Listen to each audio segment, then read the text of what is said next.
Senior రాజకీయ నాయకుడు తమ్మినేని సీతారాంకు ఇప్పుడు తత్వం బోధపడింది.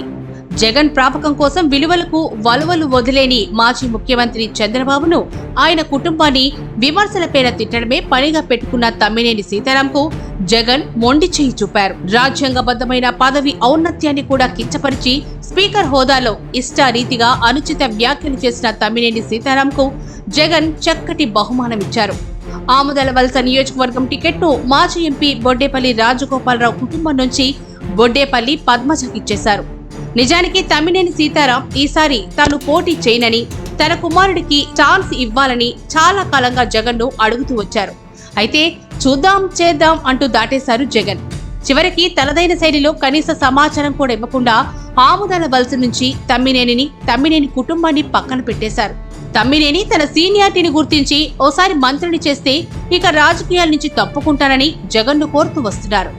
మంత్రివర్గ విస్తరణ జరిగినప్పుడు తన స్పీకర్గా తప్పించి మంత్రిని చేయాలని జగన్ను కోరారు. అందుకోసం శక్తి వంచన లేకుండా ప్రయత్నించారు.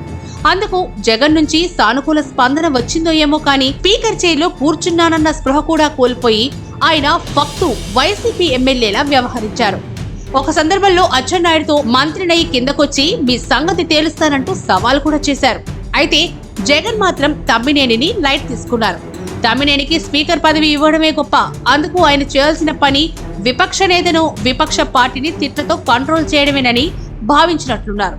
అందుకే తమ్మినేని అభ్యర్థులను కనీసం పరిగణలోకి కూడా తీసుకోలేదు. ఇక ఇప్పుడు ఎన్నికల వేళ తమ్మినేని పూర్తిగా పక్కన పెట్టేశారు. దీంతో తమ్మినేని పొలిటికల్ కెరీర్ కు ఎండ్ కార్డ్ పడిపోయినట్లేనని పరిశీలకులు విశ్లేషిస్తున్నారు.